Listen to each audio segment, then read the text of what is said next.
Magluluto nga ho pala tayo ng paa ng manok. Naglagay na din nga ho pala ko dyan ng paminta, asin at luya. At atin lang ho yung pakukulan hanggang sa lumambot.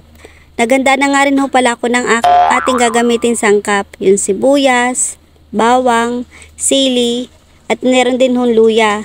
Tsaka po yung nor cubes at tsaka yung oyster na gagamitin natin mamaya sa paa ng manok.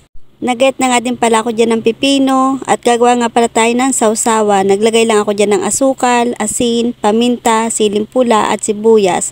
Tapos naglagay din ako dyan ng suka. Halu-haluin lang natin hanggang sa matunaw at saka natin ilalagay yung pipino.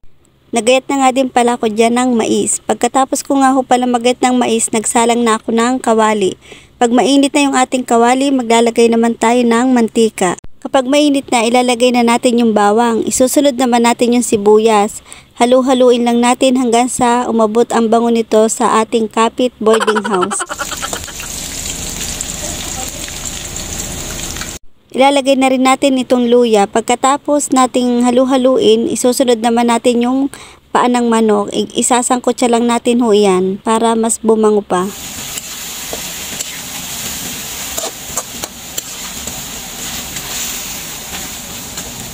Maglalagay tayo ng pampalasa ng chicken cubes, toyo, tapos saka natin halu-haluin. Kapag nahalo na ulit natin, maglalagay naman tayo ng oyster sauce. Kapag nailagay na, atin lang halu-haluin para mag-mix ang lasa. Ilalagay na rin natin itong nilagang mais. Maglalagay naman tayo ng ketchup at i-mix lang natin ito. Tapos, maglalagay din pala tayo ng siling mahalang at hindi mawawala ho yan ang nagpapasarap ng ating pagkain.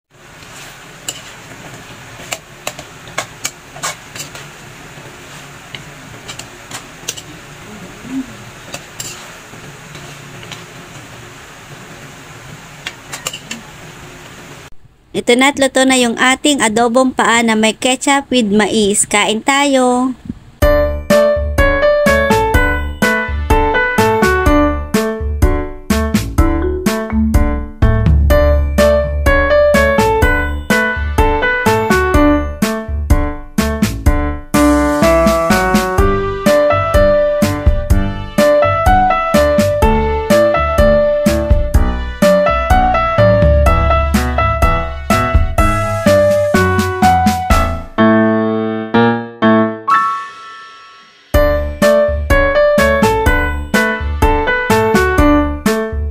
Pagkatapos nga ho pala namin kumain din inatid na nga ho pala namin yung bisita namin na si Bro. Hanggang dun ho sa may sakay ng tricycle. Hanggang dito na lang ho yung aking video. Salamat ho sa inyong panonood. Bye!